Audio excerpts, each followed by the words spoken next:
Fabulous. So I'm going to welcome Will Trivett from Pest Solutions. Will is a BeeWise member, so it's a special interest group based on bees, if you haven't figured it out. I facilitate, I'm on there with them, but that's all I am. I'm not the expert. So people like Will, I rely on them coming on board and giving the information we need and helping us out with supporting the industry, getting information out there. Don't know if any of you remember the Why We Didn't Treat Your Bees leaflet that you can give to consumers that, you decided, actually, I think you're all right leaving that nest there. Well, BeeWise helped create that. So bit of an introduction there for you, Will, just while you're getting your camera on. So let me test I can hear you.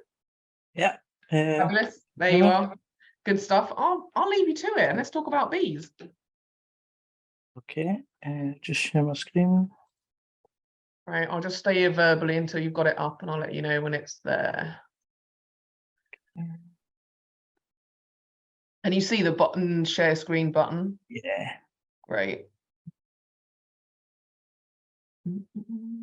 There we go, something's happening. There we go. Fabulous. Right, so as Natalie's just said, I'm William Trivett, and I'm here speaking today on behalf of the BeeWise Special Interest Group as part of the BPCA. Going to have a little chat with you today about some bee management, so looking at bee identification, bee behaviours, and a little bit kind of like the repercussions of bee management. So I'm going to start off today looking at a wee bit of bee anatomy, just get the basics in. So main parts of the insect body are going to be the head, thorax, and the abdomen.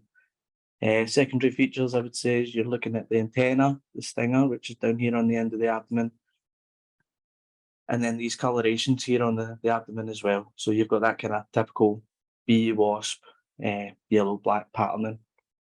One of the defining factors of kind of bees and wasps is the wing sets that they have. So they have two sets of wings, which makes them part of the Hymenoptera family.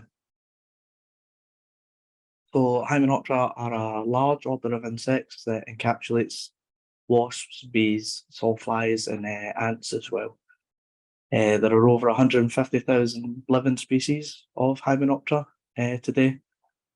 And one of the defining factors within this species is that, within this family, that the certain species will have a specialised ovipositor, which is like their reproductive and egg laying organs.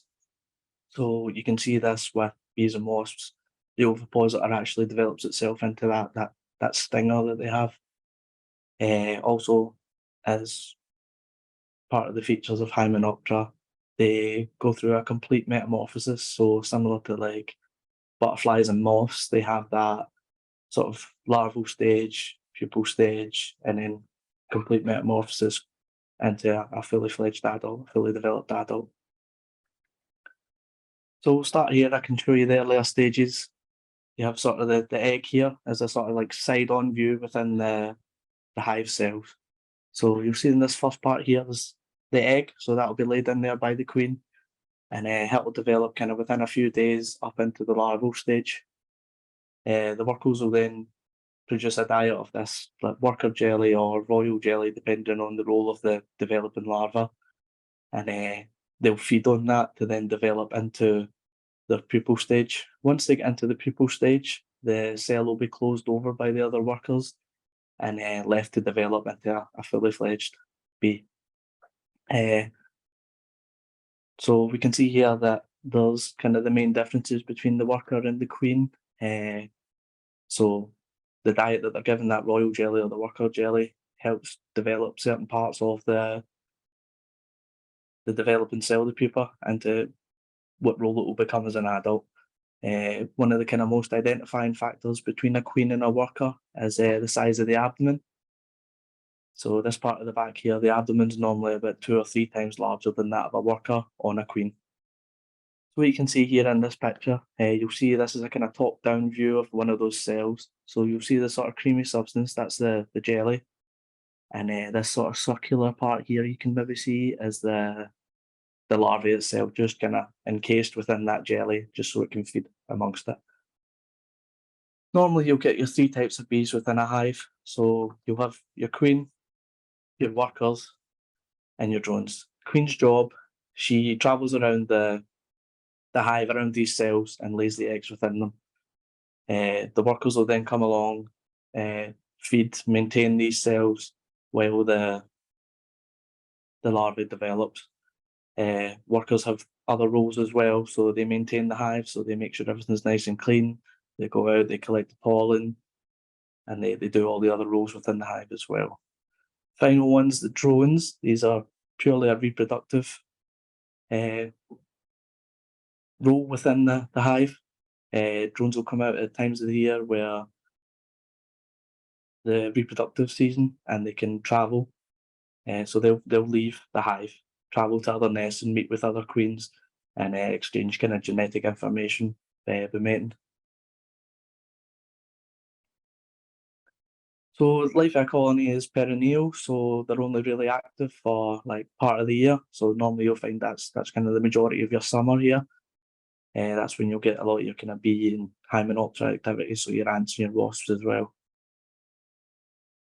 Colony normally consists of like tens of thousands of individuals. You'll know yourself if you've been out to treat a wasp nest, even kind of the smaller wasp nests, they've still got quite a large quantity of individuals inside them. Nest sites for a honeybee. So normally they're kept clean and dry because they're maintained by the workers. They're normally set in sites that would be protected from the weather. They can grow up to maybe 20 litres in volume, so they can be quite large.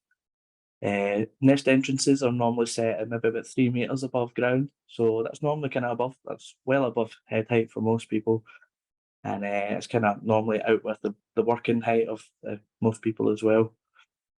Nest sites, so the nest entrances are normally kind of set on maybe south or southeast facing areas, just because this helps with the activity of the hive, where they'll catch the sunlight, and the sun sort of like warms up and helps them kind of get themselves up in the morning with that heat, and that makes for them more productive and more active throughout the day. So let's say you start off, queen lays the egg within one of those cells. That egg will hatch within kind of 3 to 4 days. They're then fed by the worker bees on the different jellies. So exclusively a worker jelly if they're going to be a worker, and exclusively a royal jelly if they're to develop into a queen. Cells are then capped off by the worker bees while the larva pupates. What you'll notice as well is if you do see this inside the cells, you'll notice that the queens and drones, the cells are much larger. Normally the cap kind of comes over a bit more bulbous over the top, just because they do develop into larger sized individuals as adults. So you can see here what I was describing just there in that picture, where you've got the kind of smooth caps here that are the worker cells, and then when you get the drone, you've got that kind of oversized kind of overflowing bump. So normally queens, when they're developing within these cells, will emerge between 15 to 16 days. Workers can be anything up to 21 days, and drones can be 24 days. Normally only one queen's ever present within a hive. Sometimes new virgin queens develop within the enlarged cells. This has been chosen by the workers because they'll either have decided that maybe the current queen's not productive enough, or that maybe the current queen's actually just recently swarmed and fledged from the hive. So they'll create a new queen to run that hive. The queen's purpose, so basically what she'll do is she'll go out and she'll take nuptial flights. She can do these multiple times within a year, and this is to mate with drones from other hives, sort of gather genetic information, bring that back to the hive, and then it also means that she's capable of laying both fertile and infertile eggs, which is how she then creates her own drones, or back to the all-female working caste. So every bee within a hive exists to perform the specific duties. So let's say as the drones there for the reproductive purposes, the workers cover pretty much every other job within the hive, and the queen, it's her sole duty just to reproduce. So she'll either be out on those nuptial flights, or she should be laying eggs within the hive. Drones usually die after mating. They don't have much other purpose after that, so they just die off. Workers can live for a few weeks in the summer, and they'll then die off as well. So they don't last any more than the season that they'll hatch in. Queens are the difference, where they can live up for 3 to 4 years. but each year normally they'll kind of take off and start their new site, their new nest site. She'll be the only one who'll kind of hibernate over the winter months, and none of the other bees.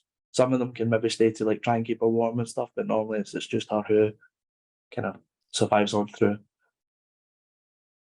But again, this only carries on for maybe 3 to 4 years.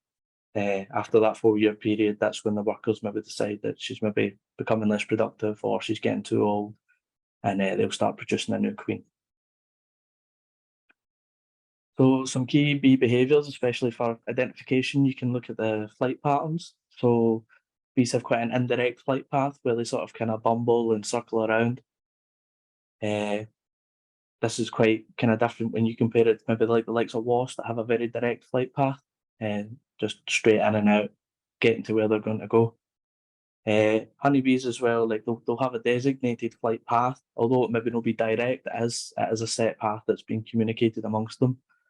And what we can do as pest controllers, as part of like maintaining and reducing the risk from a hive, we can manipulate not the nest entrance, but like outside of it. So from the face of a nest entrance, we can sort of create an environment that will force upward flight, bringing them right up and out the height, away from any kind of human activity.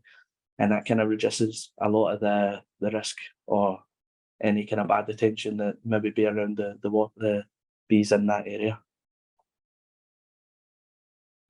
So there's another behaviour I'd like to discuss is called piping. So this can happen in a nest where several queens have been manufactured by the worker.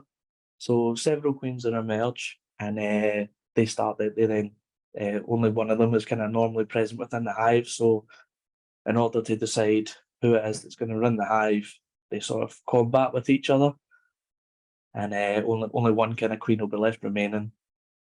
What she does is after she's defeated the other queens, she'll go around and she'll travel around the hive and she'll eliminate any of the progeny of the other queens that she's defeated, just to ensure that they're producing the strongest workers and the strongest workforce to maintain the hive for that year. One of the final behaviours I'd like to talk about today is swarming. So this is normally when we kind of hear about bees as an issue. So swarming occurs when a large group of bees leave an established colony. So if the bees have decided that they want a new queen, the old queen, she'll gather up maybe half of the hive. They'll take a flight away and create a new hive. But while they're travelling in this, they're in their swarming state. So you'll get these clusters of bees, which is half of the hive's worth of workers, with the queen in the middle being protected. And this is just while they travel around looking for a new nest site. This is natural. This is how beehives behave, and normally it's just a response to the overcrowding, or when the queen's been decided to not be fit enough. I'd like to move on to a wee bit of bee ID. So if everybody'd like to take a wee minute and just comment in the chat what they think this bee is.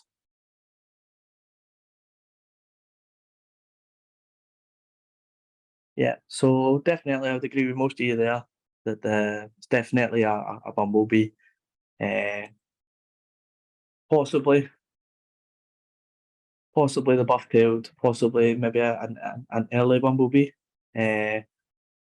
So identified here, I've just put Bombus spp because that would be the general family name for the bumblebees. Recognisable through their kind of bulbous bodily shape, so that they're quite kind of large and a bit more kind of chunky than what your regular, what some of your other bees might be, like your solitary bees. Different species can show different colour patterns. So some of the guys were saying that they think this is a buff-tailed bumblebee. Normally that's based on the fact the white part down by the stinger.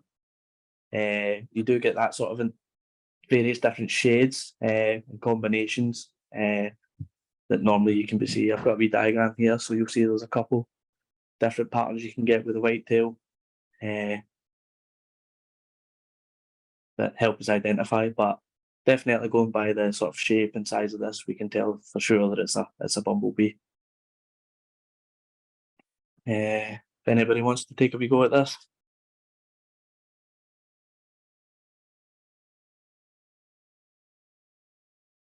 Right, so it seems to be a wee bit of dispute amongst the chat here. what I would say is I would have identified this as a honeybee, so that's scientific name Apis mellifera.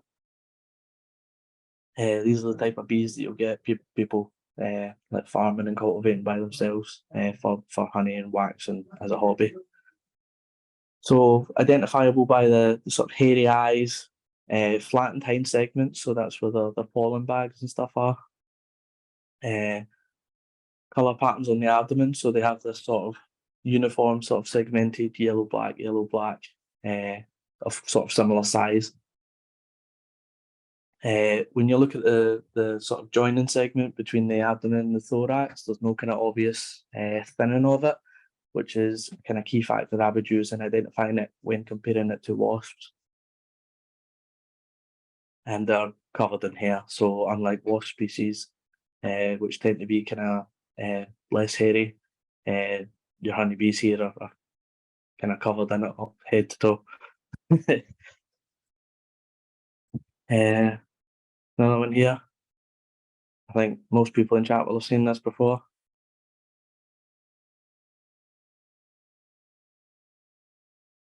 Okay, yeah. So everybody seems roughly on the same page that this is a wasp. More specifically, this is common wasp, Vespula vulgaris. So black and yellow striped body. We've got that sort of obvious thinning of the waist that I'd mentioned earlier. So you will see here that there are kind of some hair and stuff along the sort of edges of the body here, but it's really not much compared to what there was on the honeybee. But I would always kind of use the waist as the defining factor if I was stuck between those two. If you can get a look at a wasp's face, normally on the common wasp, you'll see a sort of defined black anchor mark on its face.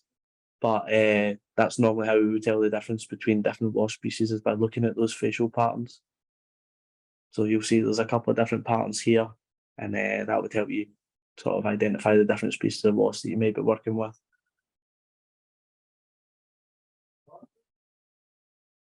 If anybody wants to take a wee shot at identifying this, a couple of these.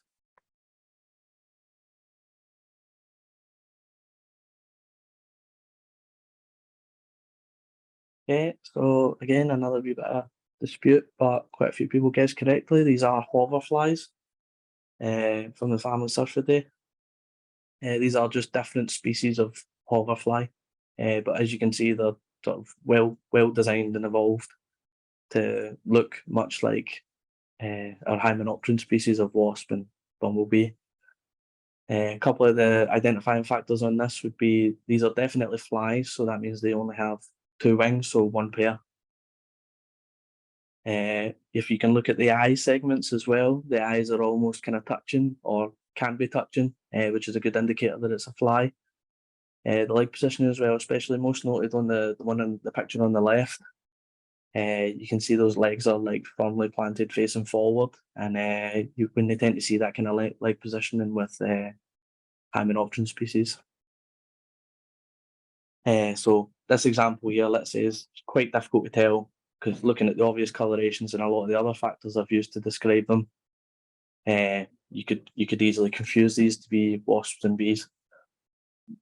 But this is just an example of mimicry where they're taking that sort of dangerous colour and image of an insect that uses these colours and stuff for protection, and they're copying that just so that it would discourage predators. This sort of warning colour stuff is called aposematism. Go for another ID. If anybody can tell me what this is.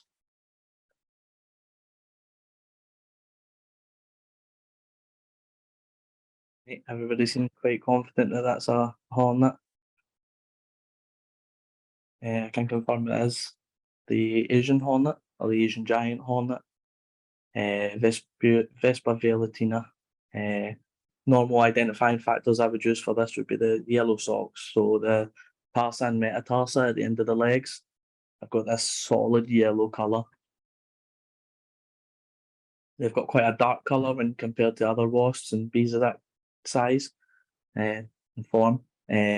So you've got that abdomen's a solid black. The head colours are a lot darker, and even just that top section of the abdomen's completely black with kind of small stripes of yellow.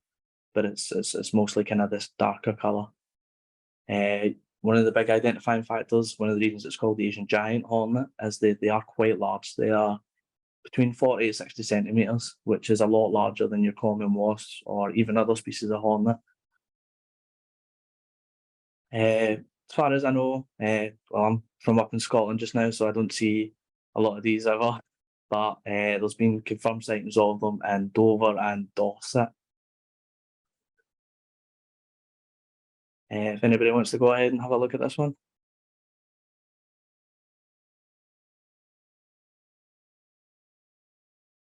So yeah, as most of these have said, this is a European hornet. So Latin name or scientific name Vespa crabro. So what you'll notice is if you could look at the base of the antenna here, round about that area of the eye, you can see it's deeply indented, sort of round about the base of the antenna, forming a kind of sharp C shape. It's one of the identifying factors between HIT and the Asian hornet. So it's hair on the thorax and abdomen, similar to the bees, but this seems to be a lot more prevalent than what it would be on other wasps. Often mistaken as the Asian giant hornet, just due to it being one of the larger wasps and having this sort of same darkening colour. But what you'll notice with this is that the hind section on the legs, you've got that sort of deep red colour with like a little yellow rim. You've also got the abdomen where on the giant hornet that was a solid black. So this is a small black pattern with like red surrounding that. And these are normally only 25 to 35 millilitres in length, so still much larger than your common wasp, but only just a bit smaller than the Asian giant hornet, which I would say normally a minimum size of about 40 millimetres. So a couple of wee points here on the benefits of bees. So bees are massive for plant pollination, which is the way that plants would exchange their genetic information. They are primary pollinators for most plants.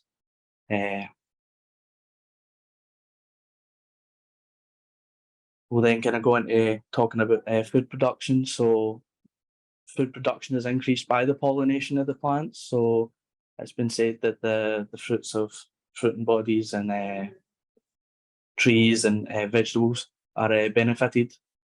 So there's an increased yield in plants that are pollinated by bees. It's also been said that at least a third of all human consumed food is pollinated by bees. They also produce, they're the only things that can produce honey. There's no way to actually synthetically replicate the way that honey is produced by bees. They're also kind of solely responsible, they're the only pollinators for certain fruits and vegetables, so things like avocados, the sort of yield increase in those and the sort of propagation of avocados is down to a lot of effort from bees. We've also got kind of the production of the wax, so within the hive they've still kind of produced wax, and that's normally what they use for kind of shaping and covering and creating the hive. But these can be used for multiple other things, so like candles, sort of lotions and stuff, sort of like creams for like medicine and stuff. Those are really kind of good for kind of like skin conditions and stuff.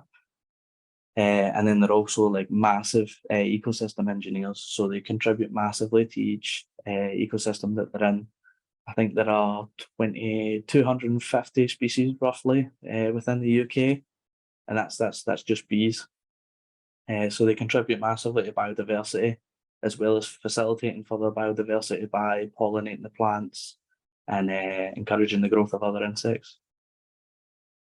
I've got a nice wee quote here that despite research, I was unable to prove that Albert Einstein didn't say this. So Albert Einstein has apparently said that if the bee disappeared off the face of the earth, man would only have 4 years left to live. So if bees disappear, we lose plants. Plants disappear, we lose animals. And if animals disappear, then we lose humans. I'm going to talk a wee bit now about treatment. So when would treatment be required? So normally there's what I would say there's a low risk to public health. The risk to public health I would say is related to anaphylaxis. So this is when people are allergic to like bee or wasp stings. Normally the risk of this I would say is quite low.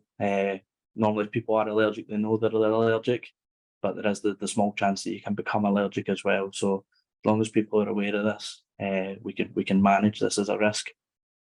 There's a risk of structural damage, so having hives and stuff within properties can cause a lot of damage there within them. And I would also say there's the reason that we could maybe have to treat bees as well is just because they may be causing a degree of fear. Just to give you a quick what I heads would up, say William, we've is got that sort of 10 minutes there, just as a quick heads up, okay? right, excellent, thanks. Okay. What I would also say is that bee removal, I would say, is a specialist role. So if you're looking to get into work where you're removing bee nests, it says you need to be quite confident in working with brickwork, working in construction areas. So areas maybe like in wall voids, within chimneys is quite a common area where you can find a nest. So there's a lot of kind of training knowledge that would be required outside of what a normal pest controller would be normally required to have. So for this, I would say bee removal is quite a kind of specialist role. There are some courses and stuff available.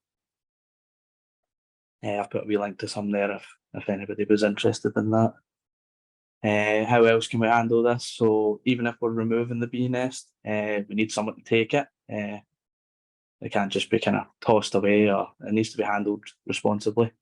So would say, well, if it's honeybees, so this is why we need to rely quite heavily on being good at identification. So if it's honeybees, we can contact beekeepers. I've put a link there as well that's directions for swarm collection where you can find a local beekeeper in your area who will come and take away like a honeybee hive if you can facilitate them getting it and taking it away. What I would say is normally my primary kind of goal is to educate customers. So just helping people understand that bees aren't around for a long time of the year. You're talking, a couple of months. Just kind of the majority of summer really, but they're not going to be present any other time of the year. Just educating that bees aren't really they don't have that sort of aggressive strike in you. They're not going to be out to get you, to sting you. As long as you're kind of staying out your road of them and not doing anything to harm them, they're probably going to leave you alone. And just kind of speaking through with customers as well, just about the benefits, like maybe if they're avid gardeners, they kind of benefit the pollination and the predation and stuff like that is quite good. So some of the repercussions, if we don't manage to treat a beehive and remove it successfully. So what it can be is if you've still got the nest inside the building, this can happen if you've just done a dust treatment. You can still have sort of like living larvae within the cells. You'll still have the honey, the wax. All of these things can become attractive to other pests. So you'll have wax moth coming in to take in the wax from the hive. You'll have other predator insects coming in to consume the larvae as a food source. The honey as well can be massively attracting to other pests, including like even rodents that would come in and find that as a food source. So making sure that nests are properly removed is kind of key to dealing with this problem and not having any further issues. There have been incidences in the past that I found some sort of court cases and stuff from before where people have been fined. I think one of the ones I seen was £1,000 because he'd been incapable of handling it properly. He'd kind of just went in there and used a bit of dust. I think it was bendiocarb they were using at the time. And not only had he not kind of dealt with the feral bee nest as it was, he'd kind of the product had become like airborne and was kind of on the surrounding trees and stuff, which then aggravated other beekeepers and stuff in the area because they started losing a lot of their bees just because someone had mishandled their product and the sort of public trees in the area had become toxic towards the bees that were then trying to pollinate them and return to their hive elsewhere. So just, you know, I'm speaking here today on behalf of BeeWise Special Interest Group, part of the BPCA. We're just a group of pest controllers within the BPCA, all from different backgrounds, different levels of experience. I think some of us are beekeepers. I've done a wee bit of beekeeping myself. Normally we just discuss bees within the pest industry, try to kind of figure out any issues that there might be, bring about a bit of awareness. I think now's a kind of big changing point in the public opinion of bees. So we as an industry have to be aware of that. We've had some discussions on like bee-related training, and we're looking for new members if anybody's been particularly interested by my talk today or has an interest in bees. Does anyone have any questions? Great, fabulous. Thank you, Will. That was amazing. I love the quiz. We love a quiz. Oh, pest controllers, we do. We like to challenge ourselves. So no, that was a really great addition. In terms of questions, Mick has just said, you know, he found it really interesting to know that the diet determined the outcome of how they develop or what they develop into. Yeah, so it's the fertilized eggs or the unfertilized eggs. The fertilized eggs will develop into drones because they carry genetic material, so they're used to reproduce with other queens. Mm. And the unfertilized eggs, so they'll carry just 50% of the queen's genetic makeup. Yeah. And it's almost essentially like clones of the queen, but they're just made into workers. Mm. Or if they're fed that royal jelly, that would be a worker that would then develop into a queen. Into a queen, yeah, it's amazing. There's someone mentioned something about, is Asian hornet and Asian giant hornet different? I don't think so. I think it's just the common name that changes between them. Yeah. No, I thought you were going to say that's why we use the scientific names, isn't it? Sometimes because we will have our different, you know, words for different things. Good stuff. Robert said, so killing off a honeybee colony is always a last resort. However, what methods are there to control colonies in chimneys where they cannot be removed but pose a risk to health?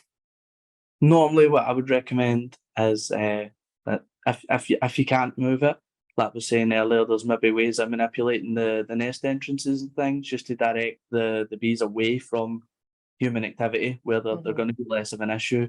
The nest entrances are normally located, let's say, is about 3 meters above ground, so that's quite high above like normal kind of human activity area if we're on the ground. But what we can do is manipulate the area outside of the nest entrance to sort of drive them up higher if they are becoming an issue. Yeah, so there's lots of things to look into. I mean, the thing to consider as well, if you can't remove it, you're going to have to get access to it anyway to prevent other bees from going in and accessing that potentially dead, you know, comb and larvae and honey that's sat there. So, you know, kind of the access side needs to be gained anyway. But then it's also what's left behind, isn't it? All the, you know, that dead larvae that's going to stink and the so if you're treating a nest, you're going to get a lot more of the residual leftovers. Whereas if a nest is left to kind of go through its process and the queen moves on to a new site after the year, she'll have consumed all the honey and stuff inside that, or the bees that were with her would have consumed a lot of the material inside. Yeah. So you shouldn't have a lot of the kind of hazardous material, if you want to describe it like that. Yeah, no, absolutely. But good stuff. Where are we? So do we have to be a member of the BPCA to become a member of the SIG? Can you give us a link to the membership information? Great talk and very interesting. So do you want me to answer that one or? Yeah. Want to go ahead with that? Just because facilitating it. So no, you don't have to be a member of the BPCA to be on the special interest group. We've got a couple of members on there, and that's because, do you know what, we want everyone and anyone that knows a lot about bees and can help the industry. We want that help. You know, it's an industry driven group rather than, you know, just BPCA. We want to do our bit, of course, but welcome to anybody that wants to join. There is an application form. I don't know if one of my colleagues, Lauren or Sarah, can stick it. They'll put a link in the chat section. It'll go to, I say, an application form. We're not going to like grill you or anything, but we just want to know that you've got the right experience. It's not a learning group. You're not coming along to do the learning yourself there. You're the ones that are helping us learn. So yeah, just a few questions on your experience and why you want to join, etc. And then we'll have a look at it. So yeah, get in touch. Where are we going? I think that might be another chimney question here. if it's a chimney that will be used in a few months, but bees are coming down and stinging people, something has to be done. So more of a comment. And that, I think that's it, isn't it? Bees, last resort, possibly, if they can find a product that they're happy that allows for that treatment, then if that is what they've assessed as being needed, then fine. But, you know, as you said, you've got to go through all the other steps first, don't you think? Yeah. Good. Yeah. Another BeeWise one. I think that's about it. I think we've done all the questions. What time are we on? Oh, we're 1 minute past, but it's okay. We're good. But thanks so much, Will. I really appreciate that. How can people get in touch with you if they wanted to? I mean, the BeeWise Special Interest Group, I guess. Yeah. Yeah. Get in contact with me through BeeWise Interest Group. You can speak to me on LinkedIn. It's just William Trivett. I don't think there's a lot of people with my name out there, so I'm normally quite easy to find. There you go. Everyone's going to know your name now, Will. Yeah. All right. Okay, fabulous. Thanks so much. And yeah, have an amazing day. Thanks, Will.